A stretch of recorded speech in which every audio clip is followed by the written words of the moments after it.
Promoters ಆಗಿರಲಿ ಅಥವಾ ಕಳೆನಾಶಕಗಳು ಅಥವಾ ಕೀಟನಾಶಕಗಳು ಇವುಗಳನ್ನು ಕುರಿತು ವಿಚಾರ ಮಾಡ್ತೀವಿ. ಈಗ ಎಲ್ಲರೂ ಅತಿ ಹೆಚ್ಚು ಬಳಸ್ತಾ ಇರೋದು ನೈಟ್ರೋಜನ್ನು, NPK ಅಂತ ನಾವು ಕರಿತೀವಲ್ಲ, ನೈಟ್ರೋಜನ್ನು, ಫಾಸ್ಫರಸ್ಸು ಮತ್ತು ಪೊಟ್ಯಾಷ್, ಸಾರಜನಕ, ರಂಜಕ ಮತ್ತು ಪೊಟ್ಯಾಷ್ಗಳನ್ನು ಬಳಸ್ತೀವಿ.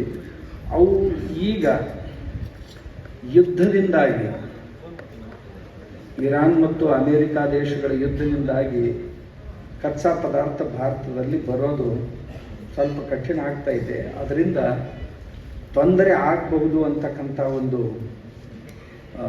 ಭಯವೂ ಇದೆ ಎಲ್ಲರಲ್ಲಿ. ಹಾಗಾದರೆ ಇದಕ್ಕೆ ಪರ್ಯಾಯ ಏನು? ಅಥವಾ ನಮ್ಮ ಸಾವಯವ ರೈತರು ಇವುಗಳಿಗೆ ಪರ್ಯಾಯ ಅಂದರೆ ನಮ್ಮ ಖರ್ಚು ಕಡಿಮೆ ಆಗಬೇಕು, ಆಮೇಲೆ ಉತ್ಪಾದನೆ